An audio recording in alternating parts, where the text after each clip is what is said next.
Distribuição Europa Filmes do Brasil. Versão brasileira Lip-Sync, São Paulo.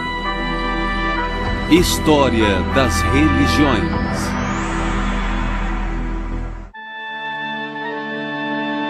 Judaísmo.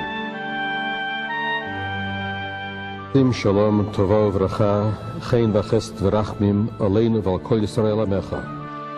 Dai paz, bondade, bênçãos, benevolência, clemência e compaixão a nós e a todo o seu povo, a casa de Israel.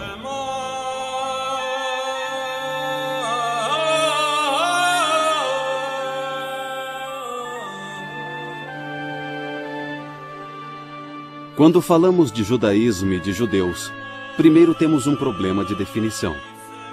O judaísmo é muito mais abrangente que uma religião. Já se disse que o judaísmo é mais bem descrito como uma civilização. Claro que os judeus têm uma teologia e uma concepção única de Deus, mas este é só o primeiro passo. O judaísmo obriga seus seguidores a um modo de vida, incluindo um código de leis e práticas e um sistema ético. A vida judaica inclui um amplo conceito de santidade que envolve um povo santo, a terra santa de Israel, a cidade santa de Jerusalém e uma língua santa, o hebraico. O judaísmo não deve ser visto como doutrina paralela ao cristianismo ou ao budismo, por exemplo.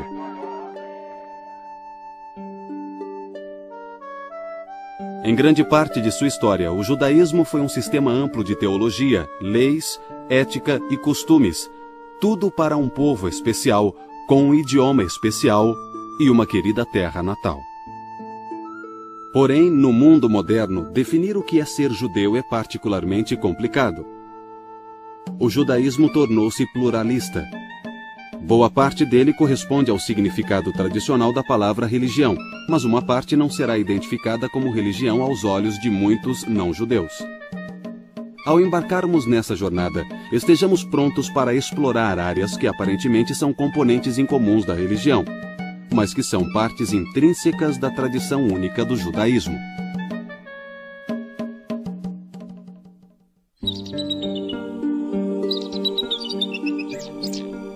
A história judaica começou quando o patriarca Abraão, vivendo num lugar hoje chamado de Iraque, recebeu um chamado divino que está descrito na Bíblia. O Senhor disse a Abraão: deixa tua terra, teus parentes e a casa do teu pai, e vai para a terra que te mostrarei, e farei de ti uma grande nação, e te abençoarei, engrandecerei teu nome, e serás uma bendição. Abraão, pai do povo judeu, teve uma das maiores inspirações humanas. A história do povo judeu começou quando Abraão compreendeu que só havia um Deus e que esse Deus regia todos os povos, toda a história, todas as nações, e que Deus queria que as pessoas fossem éticas e boas, e foram os descendentes de Abraão que deram origem ao povo judeu. Esse monoteísmo foi a maior contribuição judaica à humanidade e o princípio fundador do judaísmo. A Bíblia narra que Abraão fez uma aliança, um tipo de pacto ou contrato com Deus. É uma promessa de que sua família se multiplicaria como a areia dos mares e que viveria nessa terra que é regida pelo seu Deus. Eles seriam uma nação poderosa e sua casa seria a terra de Canaã, mais tarde conhecida como a terra de Israel. Alguns séculos depois dos patriarcas, os israelitas foram escravizados no Egito. Mas sob a liderança de Moisés e depois de uma série de experiências extraordinárias, os milagres descritos pela Bíblia, eles escaparam da feroz perseguição do faraó para o deserto do Sinai. No caminho, atravessaram o Mar Vermelho. A Bíblia diz que o mar se abriu milagrosamente para que eles passassem. No Monte Sinai, Moisés recebeu de Deus a revelação básica que conduziria o povo judeu através da história. Da montanha, ele trouxe todo um código de leis e de ética, em cujo cerne estavam os 10 mandamentos. Sou o Senhor vosso Deus, que vos tirou da terra do Egito e vos livrou da escravidão. Não tereis outros deuses diante de mim. não tomareis o nome. Provavelmente ele recebeu mais do que 10 mandamentos, mas parte da lei pode ter se desenvolvido mais tarde. Moisés pode ter estabelecido os parâmetros básicos para a lei e os detalhes foram inseridos durante a história da comunidade. Mas o que realmente distinguia Israel dos povos vizinhos, dos edomitas, moabitas e outros povos, era o seu sistema legal e o seu sistema moral, e o sistema religioso, a crença em um único Deus. Isso os distinguia dos outros povos da região. Não cobiçarás. O Código Mosaico é conhecido como Torá. Torá significa instrução. Pode ser sinônimo de lei. Pode ser. Às vezes, num sentido bem específico, Torá se refere aos primeiros 5 livros da Bíblia hebraica. Depois de 40 anos vagando no deserto do Sinai, as 12 tribos dos filhos de Israel chegaram à Terra Prometida e a conquistaram. Levou tempo para se estabelecerem, mas tornaram-se um reino unido regido primeiro por Saul. O sucessor de Saul, Davi, fez de Jerusalém sua capital. Ele criou um Israel forte e unido que os judeus nunca esqueceram e que ansiaram por recriar. O sucessor de Davi, Salomão, construiu o Templo de Jerusalém em cerca de 960 a.C. Esse templo foi o foco do culto israelita, que, em termos acadêmicos, significa um sistema religioso de adoração ou ritual. O culto israelita tinha como centro um sistema sacrificial. Foi centralizado por Moisés num santuário portátil que seria carregado pelo deserto do Sinai. Esse santuário receberia um foco permanente no templo construído pelo rei Salomão em Jerusalém. A terra prometida de Israel era vista como terra santa. Com o rei Davi, Jerusalém virou capital e tornou-se a cidade santa. O rei Salomão construiu o templo. Uma santidade especial passou a ser atribuída a este local, vista como a morada de Deus na terra. Quando o templo foi dedicado, Salomão orou. Escuta a súplica de teu servo e de teu povo de Israel, quando orarem neste lugar. Escuta do céu onde resides. Escuta e perdoa. O povo do reino unificado era conhecido como Filhos de Israel, ou Israelitas. Esse nome se baseia no nome Israel, que Deus deu a Jacó, o terceiro patriarca ancestral do povo. Nós também sabemos que depois de formarem uma comunidade única das 12 tribos, isso durou muito pouco tempo, o período de Saul, Davi e Salomão. Após Salomão, essa comunidade se dividiu em 2 grupos. Um grupo do norte com cerca de 7 ou 10 tribos e um grupo do sul com as tribos restantes. O grupo do norte, chamado Israel, durou mais ou menos 200 anos, foi conquistado pelos assírios e desapareceu da história. Não sabemos o que aconteceu com eles. A palavra judeu passou a se aplicar a todo o povo e mais tarde a palavra judaísmo foi cunhada para se referir à sua religião. Outro nome inicial para o povo era hebreus. Quando Israel caiu, o reino de Judá se manteve independente por mais de um século, até 586 a.C., quando Judá foi tomada pelos babilônios. O templo foi destruído. A elite de Judá foi exilada na Babilônia. Eles conseguiram preservar sua identidade, mas seus salmos registram sua angústia.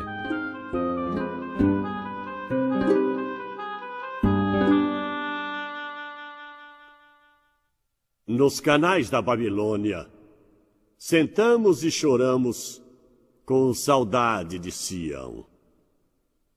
Nos salgueiros que ali estavam, penduramos nossas harpas. Lá, os que nos exilaram pediam canções. Nossos raptores queriam alegria. Cantai-nos um canto de Sião.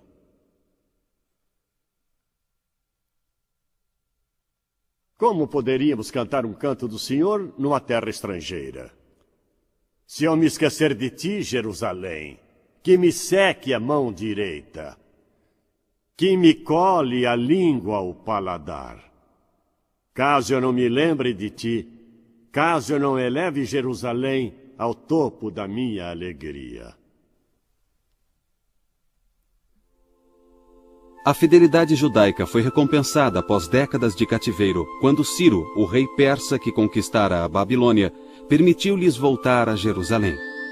Os que retornaram reconstruíram o templo. Quando os sobreviventes do exílio na Babilônia voltaram e reconstruíram no final do século VI a.C., eles fizeram o que chamamos de Segundo Templo. Esse templo sobreviveu ao longo do período romano. Os repatriados canonizaram a versão oficial do Pentateuco, os primeiros 5 livros sagrados que constituíram a Bíblia hebraica. Da época do primeiro templo até o exílio na Babilônia e entrando nos primeiros anos do segundo templo, Israel foi brindada com uma série de profetas. As falas de 15 desses profetas foram reunidas com escritos históricos e originaram uma segunda coleção de escritura judaica que foi acrescentada ao Pentateuco. Depois veio uma terceira seção, conhecida como Hagiógrafos. Era uma coleção de escritos literários e históricos adicionais. As 3 partes juntas formam a Bíblia dos Judeus, que provou ser um dos documentos mais influentes da civilização mundial. O segundo templo foi reconstruído por volta de 520 a.C. Ele continuaria em pé por mais 6 séculos. Em boa parte desse tempo, os judeus não tiveram soberania absoluta. Eles viveram em 516 a.C. até a destruição do segundo templo em 70 d.C. Naquela terra, embora nunca ou raramente com total liberdade, pois um império após outro conquistou a região. Era quase uma encruzilhada de civilizações. Eles foram governados por vários séculos pelos persas, depois pelos gregos e sírios, mas nos séculos I e II a.C., houve um período áureo de independência sob os governantes asmamitas, também conhecidos como macabeus. Os macabeus entraram em cena por volta de 165, depois que a região da Palestina tinha sido ocupada pelos sírios, controlada por eles, e eles tentaram introduzir ideias helênicas na Judéia, que ficava na fronteira entre eles e seu rival, o Egito, e eles queriam assegurar que a Judéia estivesse bem introduzida em seu reino e bem incorporada ao seu sistema de segurança. Assim, introduziram várias mudanças, colocaram suas famílias no poder, infiltraram suas próprias ideias religiosas e assim por diante, a fim de assimilar a província ao resto de seu império. Esse foi o primeiro golpe que levou à revolta dos macabeus. Este seria o último período de total liberdade para os judeus por mais de 2000 anos. Terminou com a conquista da Judéia pelos romanos em 63 a.C. O último século do período do Segundo Templo foi marcado por grande intranquilidade entre os judeus, ligada à esperada chegada de um Messias que restauraria a glória do povo judeu.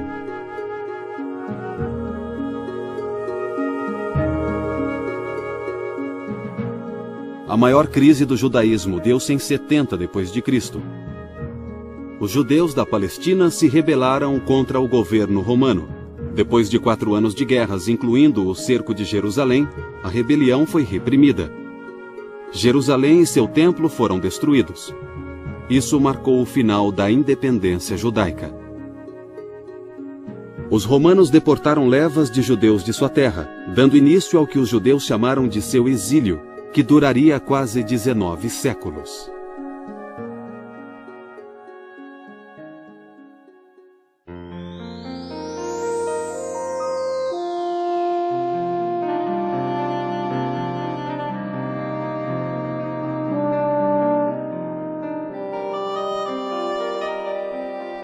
A reação romana à rebelião, que acabou levando à destruição do templo, foi devastadora para a população na terra de Israel, e ela deixou de ser o centro da vida judaica. Os centros se moveram de lá e a Judéia estava devastada, desabitada, o templo estava destruído, outras áreas tiveram que apanhar os cacos depois disso. Por exemplo, os judeus que ficaram na Babilônia depois do exílio fundaram uma comunidade judaica babilônica que durou 20 séculos. Os judeus conseguiram manter um sentido de comunidade. Em Sura, em Pumpadita, na Babilônia, em Alexandria, no Egito, em Roma, na Grécia, havia comunidades judaicas que se colocavam à parte da comunidade maior para que pudessem viver segundo suas leis e seguir suas próprias tradições. Em vez do templo, o cerne do judaísmo passou a ser a sinagoga. Durante séculos, os judeus visitaram o Templo de Jerusalém sempre que possível, em uma das festas de peregrinação: Páscoa, Pentecostes e Tabernáculo. Mas isso se tornou cada vez mais difícil com a extensão da diáspora judaica. Era necessário um local para a devoção comunitária. Com isso surgiram as sinagogas. A sinagoga era um conceito revolucionário numa época em que os templos pagãos eram tidos como a moradia física das divindades, em que a veneração se expressava através do sacrifício e em que os santuários só eram acessíveis à casta dos sacerdotes. Além da lei ditada a Moisés no Sinai, Deus teria dado a Moisés outras instruções orais. Elas foram transmitidas oralmente de uma geração à outra e continuamente expandidas, de modo que no século I depois de Cristo, essa tradição oral atingira enormes proporções. Um dos mais antigos escritos rabínicos que temos é a Mishnah. Provavelmente foi editada entre 200 e 250 depois de Cristo.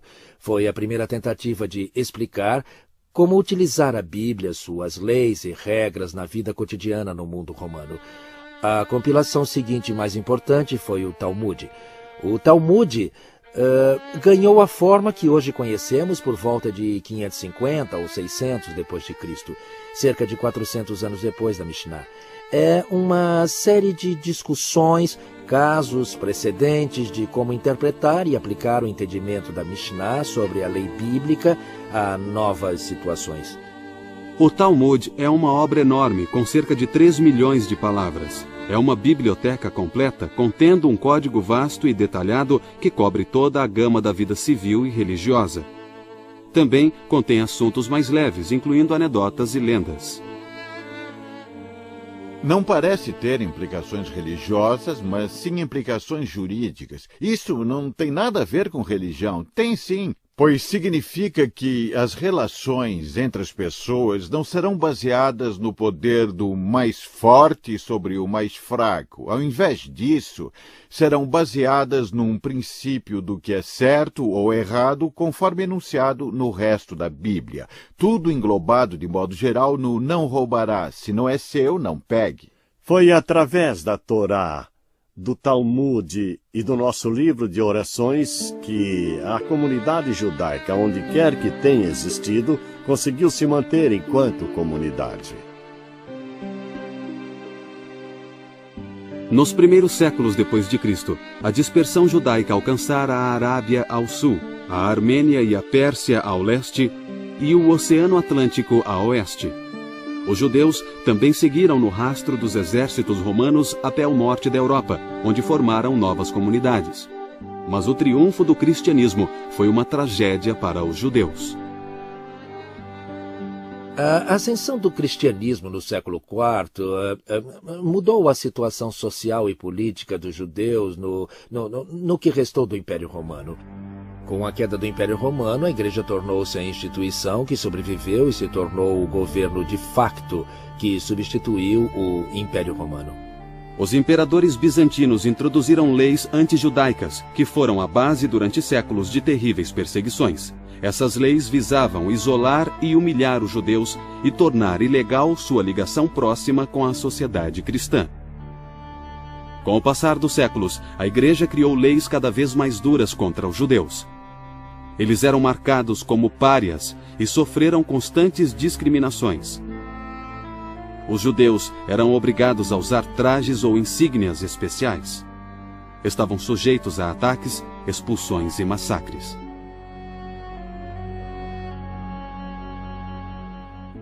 Sob tais circunstâncias, não espanta que os judeus confinados em seus próprios guetos tenham se tornado bastante introspectivos e imersos em sua própria cultura. Mas houve exceções em algumas épocas e lugares. Os judeus também participaram do Renascimento italiano com contribuições na ciência, literatura, filosofia, música e até na dança. Porém, de modo geral, a perseguição continuou.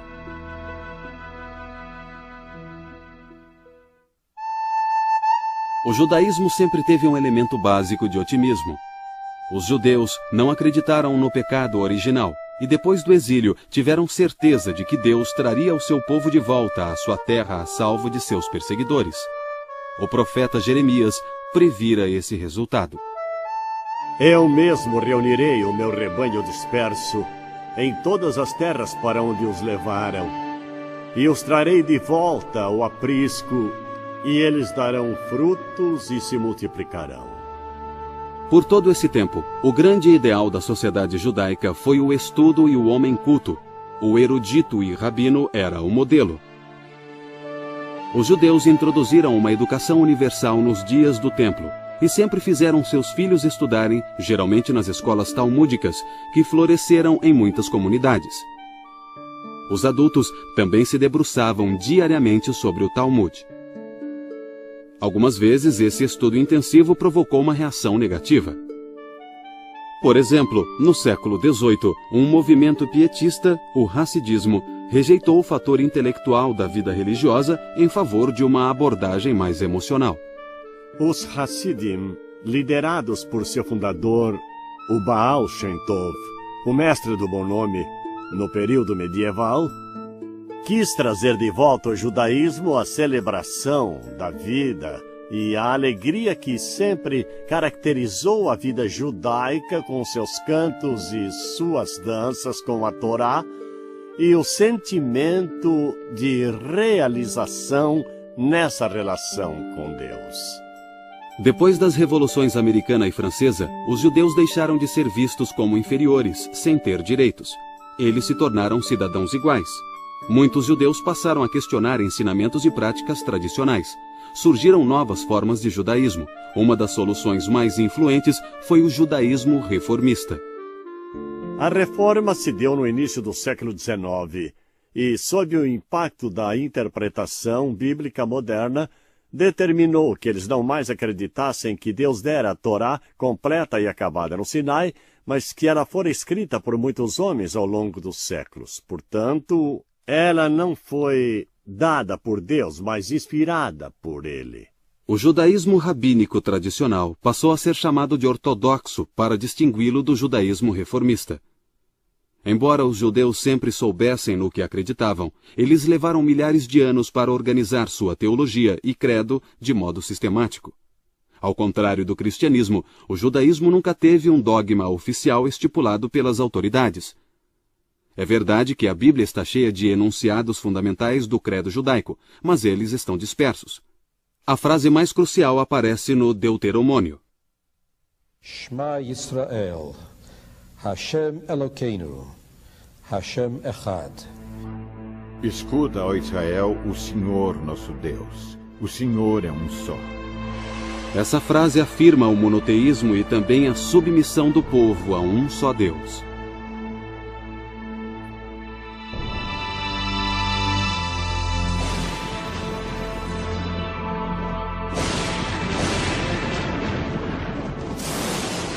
O conceito bíblico da criação tem muitas implicações importantes. O universo é visto como homogêneo, planejado e formado por uma única mente. O universo não existe por acaso, mas tem um propósito. Não houve um fator de acaso na criação da estrutura do cosmos. Cada detalhe foi divinamente planejado.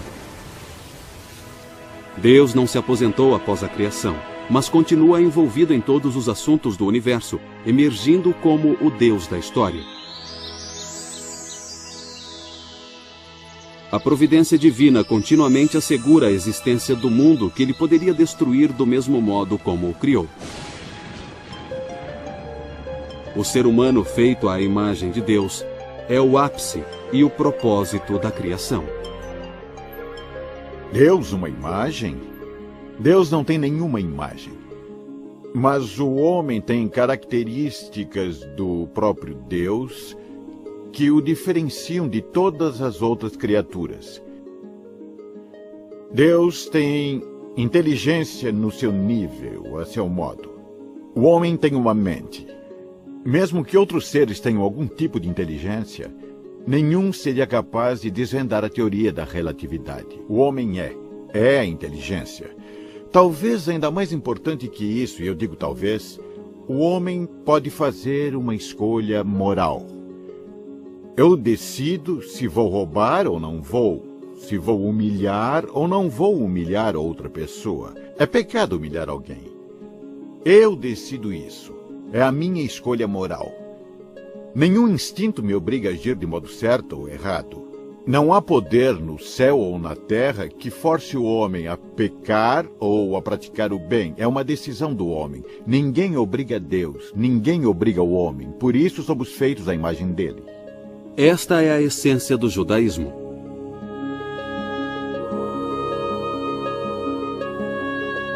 Os judeus antigos acreditavam que se seguissem a lei mosaica, estariam fazendo a vontade de Deus, e que Deus estaria ao seu lado.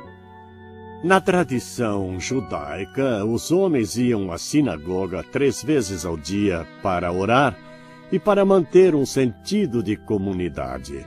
Os rabinos exigiam um limite, um número mínimo de 10 homens reunidos para a prece, a fim de terem uma experiência completa. Isto era muito importante, que eles dependessem uns dos outros para manter essa relação de veneração com Deus. O nosso livro de orações foi composto há cerca de 25 séculos. Eles examinaram a Bíblia e encontraram expressões que são adequadas à oração. Em um lugar diz, cura-me, Senhor, e eu serei curado. Bom, aí está, é uma prece maravilhosa. Eles fizeram uma única modificação. Não cura-me, mas cura-nos. Não eu serei curado, mas nós seremos curados. Essa ideia cria a dependência. Uma comunidade fica para sempre, ela continua indefinidamente. Os indivíduos são substituídos, mas a comunidade segue existindo. A comunidade tem responsabilidade para com todos dentro dela. A sinagoga tradicional era o centro da atividade comunitária. Ali, o judeu vivia boa parte da vida, sonhava e comungava com Deus e com seu vizinho. A sinagoga é o foco da comunidade para os judeus. A sinagoga é essencialmente, na nossa tradição, uma casa de veneração, uma casa de estudos e uma casa de companheirismo. São esses 3 aspectos da vida da sinagoga que unem a comunidade e a mantêm unida. Anochi Adonai Elohecha, asher hotzeicha me'eretz Mitzrayim mibeit avadim.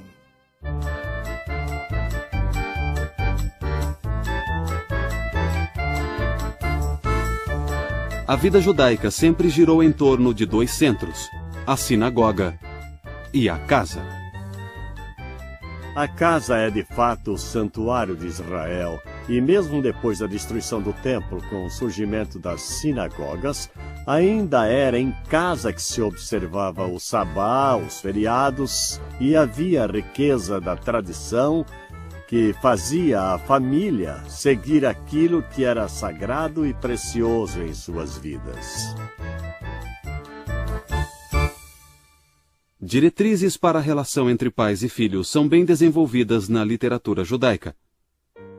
Os filhos são vistos como uma extensão dos pais, e a família ideal é marcada por um amor mútuo e ilimitado e responsabilidades mútuas. Os filhos aprendem a respeitar e honrar os pais. Os filhos também são valorizados na vida judaica, e no passado, aquilo que chamamos de infertilidade era visto como uma maldição terrível. Se a esposa não tivesse filhos depois de 10 anos de casada, a lei e o costume judaicos permitiam a bigamia a fim de gerar filhos.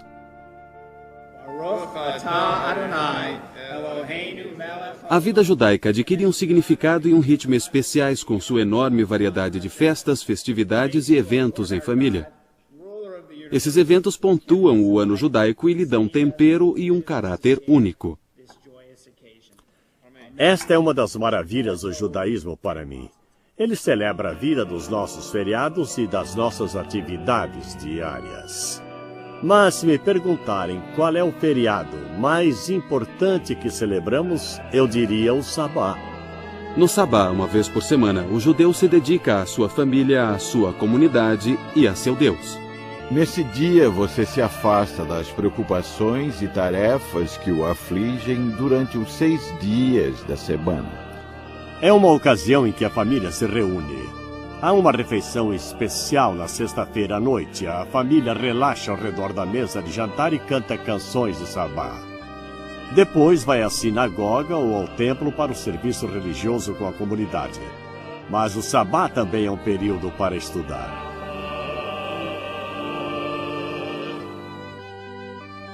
As 3 festividades, a Páscoa, a Festa das Semanas e a Festa das Tendas ou Tabernáculo, continuam a ocorrer na sinagoga e em casa.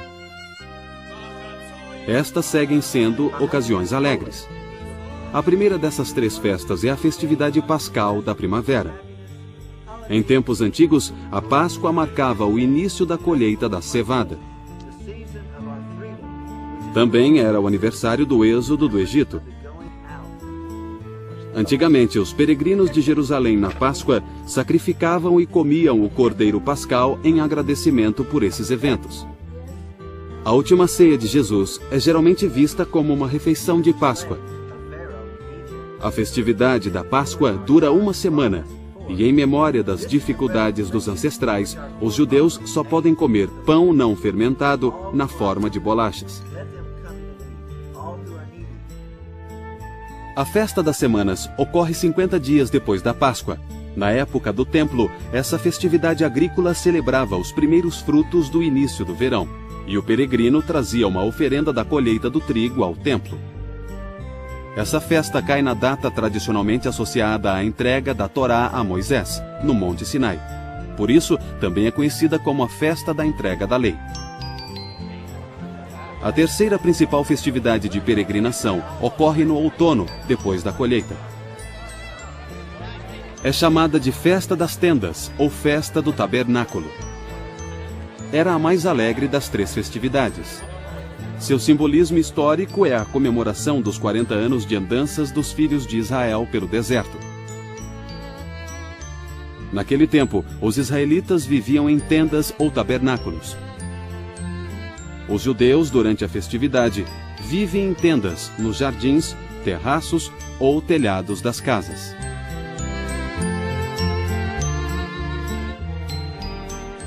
Elas são experiências muito alegres. Também existem ocasiões solenes na vida judaica.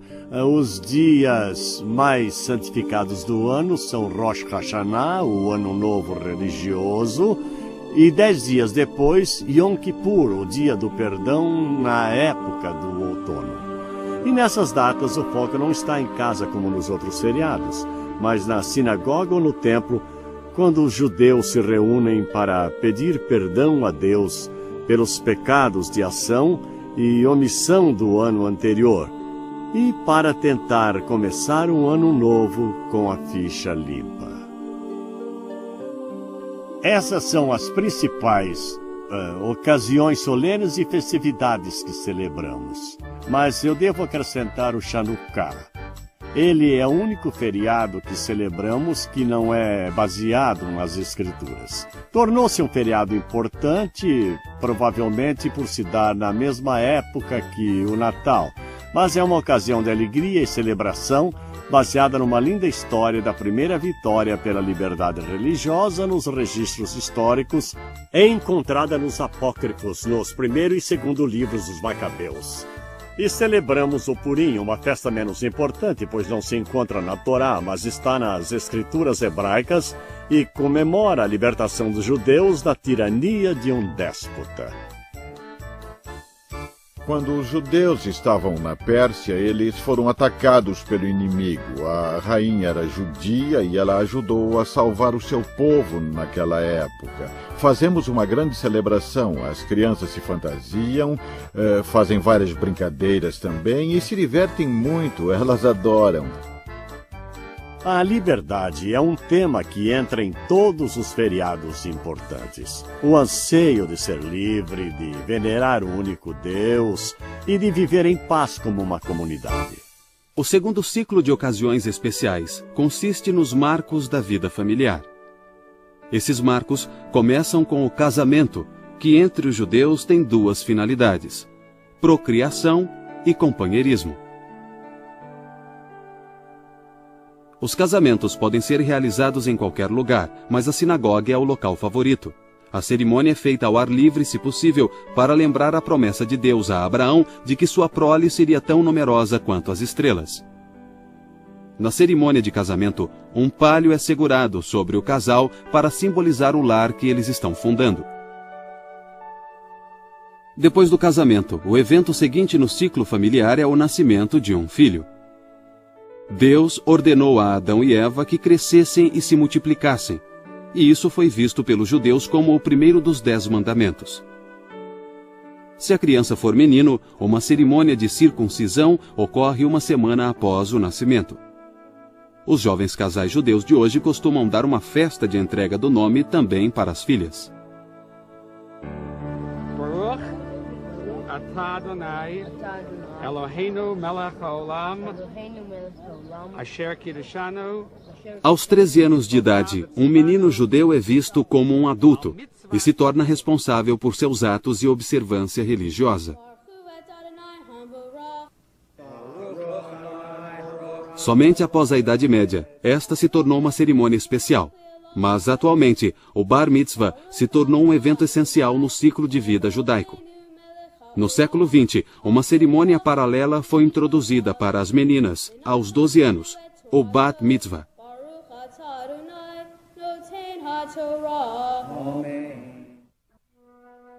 As leis judaicas para o velório são detalhadas. O enterro deve ocorrer o mais rápido possível, uma prática que reflete a origem do judaísmo num clima quente. Os judeus ortodoxos se opõem à cremação, pois acreditam que ela nega a possibilidade da ressurreição do corpo. Mas a cremação é permitida no judaísmo reformista. A vida sendo tão preciosa, o judaísmo diz que a morte não deve ser precipitada pela eutanásia ou qualquer ação que a antecipe. Em geral, o princípio ético básico é que quando a vida estiver em jogo, qualquer outra lei cai por terra. A vida humana vale mais que tudo. Somente 3 proibições são maiores que a preservação da vida. Não se podem fazer estas coisas mesmo que alguém morra. São elas cometer incesto, praticar assassinato ou idolatria. Mas em tudo mais, a preservação da vida prevalece. Do Código Mosaico, os rabinos derivaram 613 mandamentos para os judeus cumprirem. Como vimos, muitos deles estão ligados à sinagoga e à vida familiar, às festas e aos jejuns. Centenas de mandamentos estão ligados ao ritual do templo e à vida agrícola no Israel antigo, e esses não são usados há quase 2000 anos. Mas outros mandamentos afetam todos os aspectos da vida cotidiana. Os mais óbvios são as regras de alimentação, kosher. Muitos animais são totalmente vetados, incluindo crustáceos e carne de porco. Há regras básicas para o ritual do abate dos animais para assegurar uma morte rápida e humana. Outras regras prescrevem, como extrair o sangue, que é visto como sede da vida. Os rabinos também derivaram da Bíblia o veto de comer laticínios junto com carnes.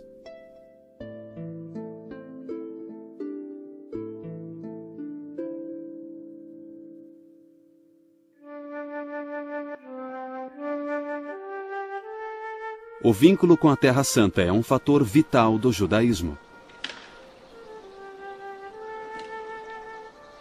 Foi estabelecido no início no pacto entre Deus e Abraão. A qualidade religiosa da vida na terra de Israel era vista como superior à de outros lugares. Não só um maior número de mandamentos podia ser cumprido em Israel, e sobretudo em Jerusalém, mas o judeu também se sentia mais perto da presença de Deus. Jerusalém representava o local onde se podia sentir a presença divina. Você podia, entre aspas, ver Deus. Você podia senti-lo ali mais do que em qualquer outro lugar. Ele representava, num sentido, a história judaica. O rei Davi, o rei Salomão, um tempo maravilhoso. Jerusalém sempre foi considerada o centro espiritual e simbólico do povo judeu. Nós saímos de Jerusalém, nós voltaremos para Jerusalém, voltaremos para lá. Certamente o Estado de Israel é uma preocupação primordial dos judeus em todo o mundo. Começando no final do século XIX, quando os judeus foram expulsos da Rússia, da Polônia, da maior parte do leste europeu. A migração de volta à Terra Santa começou de novo com toda a força. E aí veio Hitler e a tragédia do Holocausto. Parte da tragédia é que os judeus, que talvez tenham escapado da tirania nazista, não tinham para onde ir.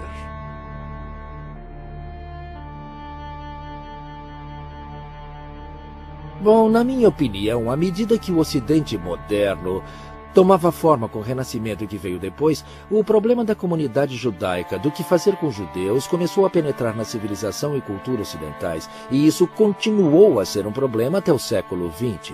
Os Estados Unidos hoje, por exemplo, em algumas regiões os judeus eram interditados até poucos anos.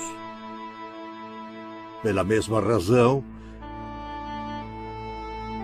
que os alemães nazistas mataram 6 milhões de judeus, pela única razão de serem judeus. Éramos odiados na Rússia só por sermos uma minoria e por sermos judeus. Em 1918, houve pogroms de judeus. Bandos invadiram nossa cidade e mataram, num só dia, mais de 500 pessoas. Buscavam, sobretudo, os homens. Isso foi em 1918, eu já tinha 13 anos. Ainda me lembro dessas atrocidades. Os homens jaziam nas ruas e 2 dias depois nos deram permissão para finalmente enterrá-los adequadamente. O Holocausto foi pior que qualquer outra perseguição já existente, mas teve continuidade com a ideia da segregação, dos guetos, o uso de insígnias especiais para identificar os judeus, restrições à atividade econômica. Nada disso foi original. Tudo isso teve raízes muito cedo no Ocidente. O problema dos judeus estava imbuído no Ocidente e continuou a modelar os eventos por centenas de anos até o nosso século. As igrejas ocidentais se horrorizaram ao perceber que o antissemitismo tradicional entre os cristãos e os estereótipos antissemitas criados ao longo dos anos contribuíram para uma atmosfera em que um holocausto era possível. As igrejas cristãs condenaram todas as formas de antissemitismo e logo se desenvolveu um diálogo entre judeus e cristãos. No século passado, o conceito do retorno a Sião foi transformado pelo movimento político sionista e culminou na criação do Estado de Israel em 1948. É histórico.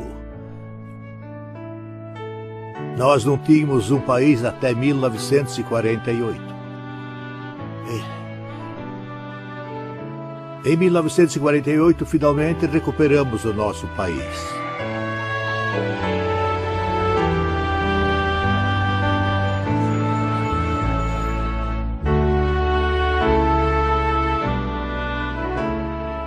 Qual é a posição do judaísmo atualmente? Bem, é intensamente pluralista. Hoje, há cerca de 12 milhões de judeus no mundo, cerca de 6 milhões nos Estados Unidos e 4 milhões em Israel. Estas duas comunidades são os polos gêmeos em volta dos quais giram a vida e a cultura religiosa judaica. No começo do século XX, um escritor franco-judeu, Edmond Flank, tinha vínculos tênues com o judaísmo. Então, sob o impacto do antissemitismo francês, ele se tornou um judeu comprometido. Ele escreveu um credo que expressa lindamente a visão judaica moderna. Sou um judeu, pois tendo nascido do povo judeu e o recuperado, meu desejo é que vivam depois de mim, mais vivos do que em mim. Sou um judeu, pois a fé judaica não exige de mim nenhuma resignação mental. Sou um judeu, pois a fé judaica exige de mim toda a devoção do meu coração. Sou um judeu, pois em todo lugar onde o sofrimento chora, o judeu chora. Sou um judeu, pois toda vez onde o desespero impera, o judeu tem esperança. Sou um judeu, pois a palavra do judaísmo é a mais antiga e mais nova. Sou um judeu, pois a promessa do judaísmo é uma promessa universal. Sou um judeu, pois para os judeus o mundo ainda não está terminado. Os homens o estão terminando. Sou um judeu, pois para os judeus o homem não é criado, os homens o estão criando. Sou um judeu, pois acima das nações e de Israel, o judeu coloca o homem em sua unidade. Sou um judeu, pois acima do homem, imagem da unidade divina, o judaísmo coloca a unidade divina e sua divindade.